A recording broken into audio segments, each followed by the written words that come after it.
Aliza talk के मुअज़्ज़ज़ सामीन को अलीज़ा कमल का सलाम। दोस्तों, शुरू करते हैं आज की कहानी। जिन दिनों मेरी उम्र 12 बरस थी, पाशा भाई कॉलेज में पढ़ते थे। हम तब अपनी ज़मीनों के वस्त में बने घर में रहते थे। अलबत्ता पाशा भाई का ताल्लुक अपने गांव से बहुत कम रह गया था, क्योंकि वो शुरू से ही शहर में तालीम हासिल कर रहे थे। वो भी कम उम्र थे जब ही वालिद साहब ने उनको शहर भिजवा दिया था। प्राइमरी से लेकर कॉलेज तक शहर के तालीमी इदारों में तालीम पाई। सिर्फ छुट्टियों में घर आते थे। मेरा ये भाई सबसे ज़्यादा खूबसूरत और दिलेर था। ज़्यादा वक्त शहर में गुजारने की वजह से वो बिल्कुल शहरी बाबू लगता था। जिन दिनों वो मैट्रिक का इम्तिहान दे रहे थे, वालिद साहब का अपने चचाजाद भाई से ज़मीन के मामले में तनाज़ा हुआ, जिसमें 2 अफराद उनके मारे गए और हमारे भी 2 मुजारे कत्ल हुए। कुछ अरसे बाद दोनों तरफ से फरीकैन ने मुकदमात तो खारिज करवा दिए, मगर दिलों में रंजिशें बाकी रहीं। यूं दोनों घरानों के आपस में ताल्लुकात मुनक़ते थे और आना जाना मतरूक था। इस वाक़ये का इल्म भाई पाशा को नहीं था। वो आसपास के लोगों को भी बहुत कम जानते थे। एक बार गर्मियों की छुट्टियों में घर आए तो शिकार का प्रोग्राम बनाया और बंदूक लेकर सुबह ही खेतों की तरफ निकल गए। इस बार वो अकेले परिंदों के शिकार को चले गए थे। ये गर्मियों के दिन थे। गंदम की फसल कट चुकी थी। सारे खेत वीरान पड़े थे। शिकार क्या मिलता। शिकार की तलाश में चलते चलते प्यास लगी। करीब ही एक मकान नजर आया। उधर चले गए। ये सबाहत खान का मकान था, जो वालिद साहब के वही कज़न थे जिनके साथ तनाज़ा चला था। पाशा भाई बेशक गांव के रस्मों रिवाज से नाबल्द थे। उनको बड़ों के झगड़ों से कोई दिलचस्पी ना थी। हमारे खानदान का कोई फर्द सबाहत खान की ज़मीनों की तरफ नहीं जाता था, मगर भाई आज उसी जानिब जा निकले थे। सामने उनको एक हवेली नजर आ रही थी। पीछे ट्यूबवेल था। उस पर एक हौज बना था जिसमें पानी गिरता था। हौज के किनारे एक लड़की पानी में पैर डाले बैठी थी। वो लड़की इतनी खूबसूरत थी कि उसका हुस्न आंखों को चकाचौंध कर देता था। मेरे भाई को इल्म नहीं था कि ये सबाहत खान की बेटी कुंदन थी। भाई की नज़र उस लड़की पर पड़ी तो पानी पीना भूल गए। वो उसे यकटक देखे जा रहे थे, यहां तक कि कुंदन की भाई से निगाहें मिली तो वो शर्मा गई। भाई ने उसे सलाम किया तो उसने सवाल किया, क्या तुम साहबदाद के बेटे हो? शहर में पढ़ते हो? मैंने तुम्हारे बारे में सुना है। पाशा नाम है ना? हाँ, मैं वही हूं। तुम अगर वही हो तो हमारे ट्यूबवेल पर क्या करने आए हो? तुम्हारे और हमारे खानदानों का तो आपस में झगड़ा चल रहा है। मुझे झगड़े से क्या? मैं तो इधर पानी पीने आया हूं। मुझे प्यास लगी है, लेकिन कोई बर्तन नहीं है। कैसे पानी पीऊं? अपने हाथों की ओक बनाकर पी लो। ओक से पानी पीना मुझे नहीं आता। सारे कपड़े गीले हो जाएंगे।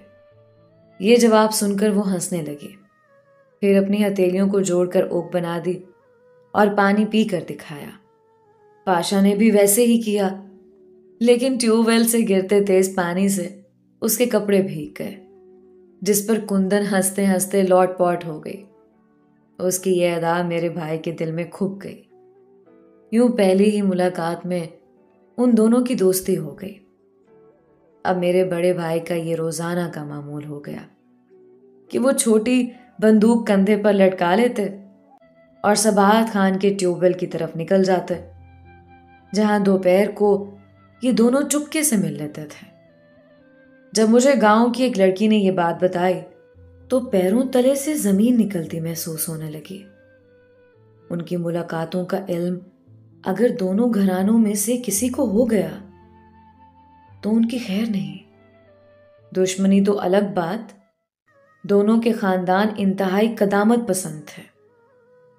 हमारे यहाँ गांव में तो लड़कों को भी इतनी आज़ादी नहीं थी कि वो किसी गैर लड़की की तरफ देखें, लेकिन ये दोनों ना आकबत अंदेश अपने अंजाम से ही बेपरवाह हो गए थे। मेरे भाई की हालत ये थी कि उनको घर में एक पल भी चैन नहीं आता था। गर्मियों में खेत खाली होते थे और कुंदन का घर भी उनकी जमीनों के बीच था, लिहाजा उनको मुलाकात में कुछ मुश्किल पेश नहीं आती थी। एक दिन मैंने खुद बड़े भाई को कुंदन से खेतों में बातें करते देख लिया। छोटी बहन होने के बावजूद उनको समझाया कि भैया, तुम उस लड़की से बातें ना किया करो, वो हमारे वालिद के दुश्मन की बेटी है। आखिर आपको उससे मेल जोल रखने की क्या जरूरत है। भाई बोले, छोटी तू चुप रह, तू बड़ी अक्लमंद हो गई है। मैं चुप नहीं रह सकती बड़े भैया, जबकि जानती हूं कि कुंदन हमारे घराने की बहू बनकर नहीं आ सकती। अगर दुश्मनी की बात भी ना होती तब भी ये रिश्ता मुमकिन नहीं था, क्योंकि आपकी मंगनी आलिया से हो चुकी है। वो हमारे चचा की बेटी है और ये पत्थर पर लकीर है। बड़े भाई ने मेरी बात सुनी तो उनके चेहरे पर गहरी सोच के आसार नुमाया हुए। इस बात का कुंदन को इल्म था, फिर भी वो अपने कदम रोक नहीं पा रही थी।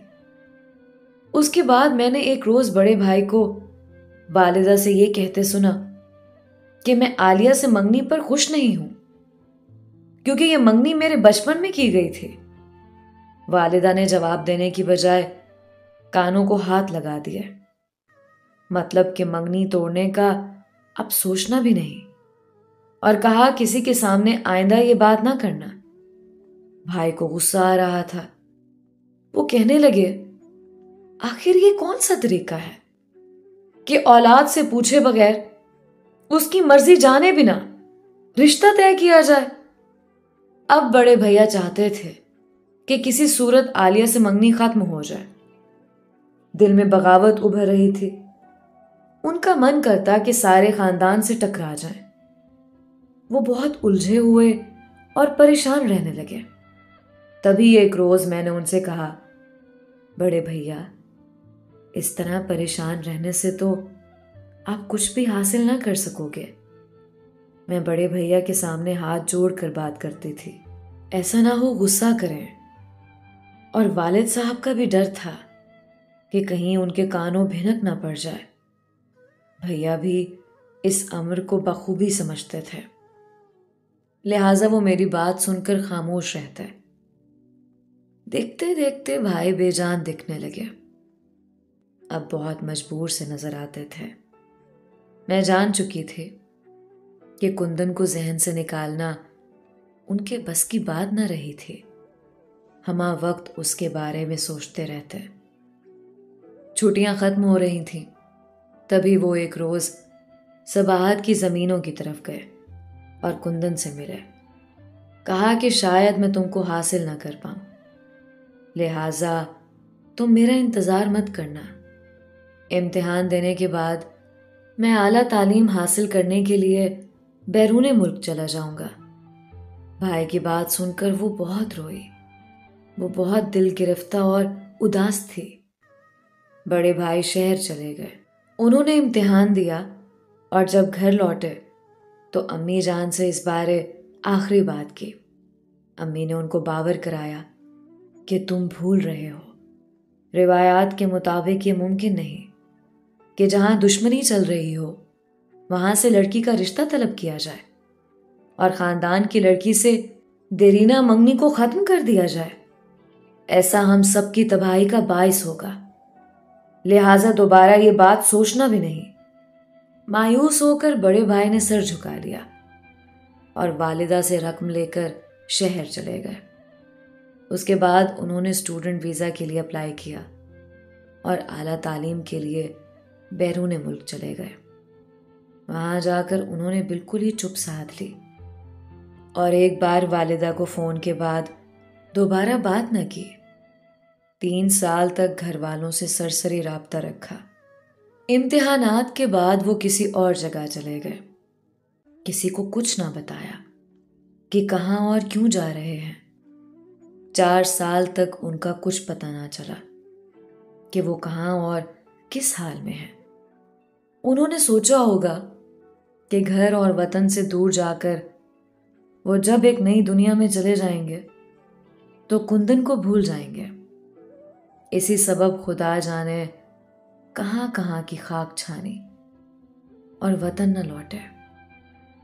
भाई को गए 4था साल था जब एक दिन वालिद ने बताया कि सबाहत खान से उनकी सुलह के लिए बातचीत हो रही है, जिसके बाद दोनों खानदानों में कशीदगी खत्म हो जाएगी। ये बात खुशकुन थी क्योंकि हम सब दुआ करते थे कि सुलह हो ताकि आइंदा खून खराबे की नौबत ना आए। सुलह हो गई। तय पाया कि इस सुलह को मजबूत करने के लिए सबाहत खान की बेटी कुंदन की शादी मेरे छोटे भाई बख्त पाशा से होगी। बड़े भाई तो जाने कहाँ रोपोश हो गए। सो अब हम लोगों की तमाम खुशियां छोटे भाई से वाबस्ता हो गई थीं। यूं कुंदन जिसकी खातिर बड़े भैया रोपोश हो गए थे, उसकी शादी बख्त पाशा से हो गई। ये सुलह की खातिर फैसला हुआ था और बरादरी की मौजूदगी में मर्दों में हो गया। वालिदा इस मामले के बारे में कुछ ना बोल सकती थी। शायद यही तकदीर में लिखा था।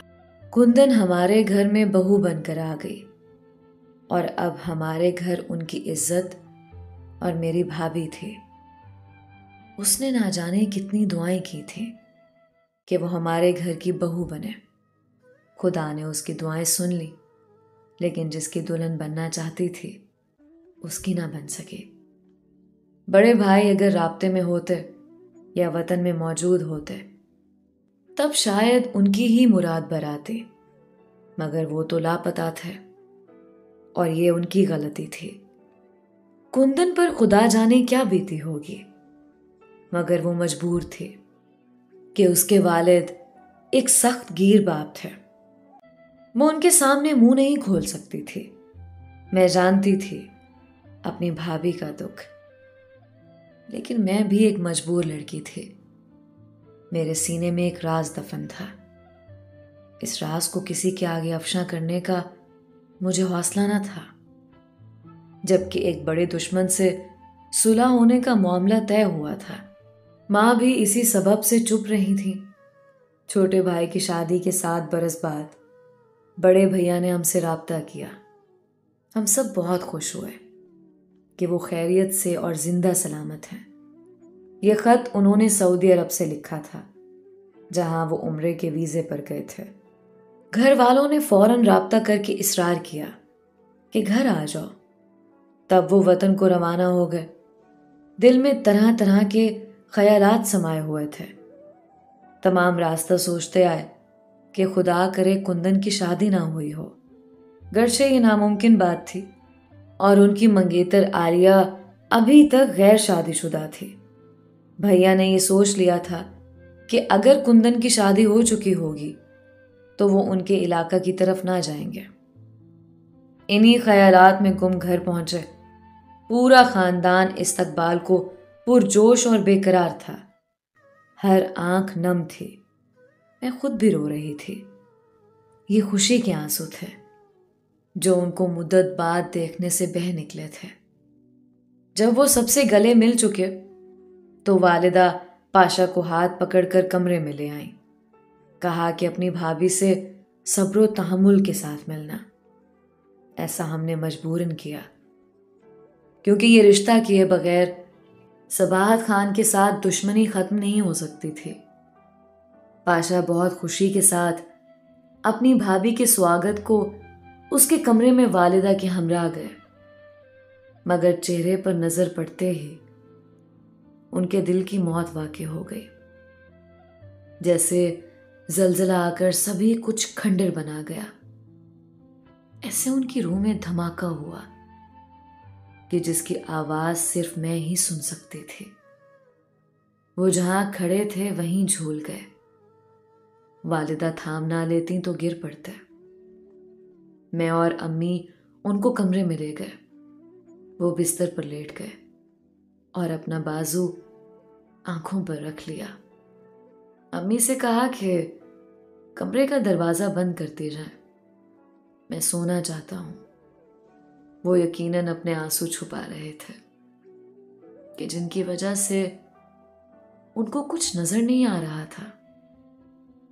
वालिदा को भी मालूम था कि उनके बेटे पर कौन सी कयामत गुजर गई है, लिहाजा उन्होंने पाशा भाई से कोई कलाम नहीं किया। कुंदन ने मेरे बड़े भाई को देखकर नजरें झुका ली थी। 2 दिन भैया अपने कमरे में रहे। तबीयत की खराबी तो एक बहाना था।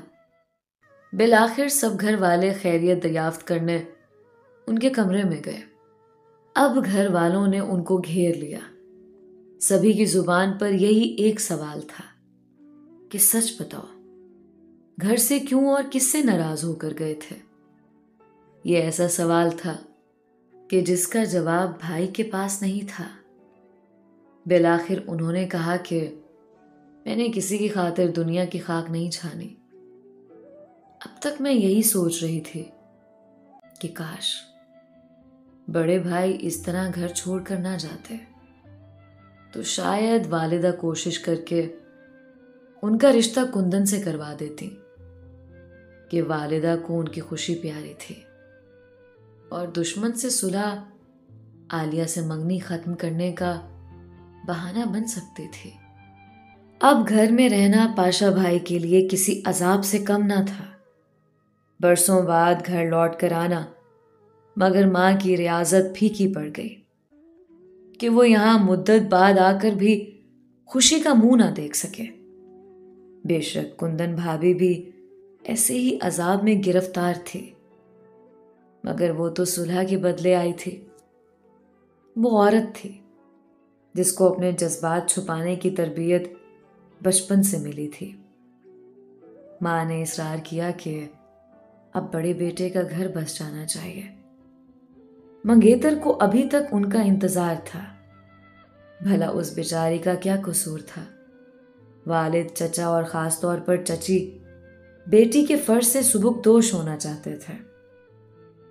मां ने पाशा भाई से कहा, बेटा अब तुम किस सोच में हो, अपने चचा और मंगेतर पर रहम करो, इस फर्ज को अदा होने दो ताकि हम तेरा सेहरा सजाने की तैयारी करें। बड़े भैया शादी ना करना चाहते थे। वो तो अब यहां रहना ही नहीं चाहते थे, मगर मां के आंसुओं ने मजबूर किया। आप क्या जाने देहाती माहौल और देहात के बाशिंदे कैसे होते हैं।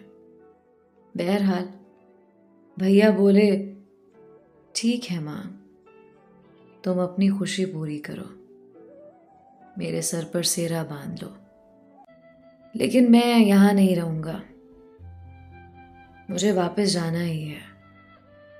फिर मुझसे शिकायत मत करना, मुझे बद्दुआ भी मत देना। बेटा कौन सी ममता होगी जो अपने लखते जिगर को बद्दुआ देगी। तुम एक बार अपनी मंगेतर को दुल्हन बना लो, बेशक उसके बाद जहां चाहो चले जाना। कम से कम वो कुंवारी से ब्याही तो कहलाएगी। तेरा चाचा सुकून से तो मर सकेगा। बड़े भैया ने वालिदैन की खुशी के लिए उनके मजबूर करने पर सेहरा बांध लिया और आलिया मेरी भाभी बनकर आ गई। क्या बताऊं कि वो उस दिन कितनी खुश थी जिस रोज दुल्हन बनी थी। उस खुशी से उनके चेहरे पर एक रंग आता और एक जाता था। बाज लोग बड़ी मुद्दत तक खुशियों का इंतजार करते हैं, मगर ये खुशियां आर्जी होती हैं। बहुत थोड़े अरसे के लिए उनकी खुशी के फूल खिलते हैं और फिर दिल की कलियां मुरझा जाती हैं। ऐसे ही नसीब हमारी आलिया भाभी के थे। वलीमे के बाद बड़े भैया ने अपना बैग तैयार किया और किसी को भी खुदा हाफिज कहे बगैर चले गए और वो आज तक वापस नहीं लौटे। 30 बरस गुजर गए। कौन जाने हमारी आलिया भाभी ने ये मुद्दत, ये पहाड़ से साल कितनी सदियां समझकर गुजारे हैं। ये तो उन्हीं का दिल जानता है कि जिनको अब सभी नसीबों जली कहते हैं। दोस्तों, ये थी आज की कहानी। उम्मीद करती हूँ आपको आज की कहानी पसंद आई होगी। अपनी राय का इजहार कमेंट्स बॉक्स में कीजिएगा। मिलते हैं अगली कहानी में। अलीज़ा कमल को इजाज़त दीजिए। अल्लाह हाफ़िज़।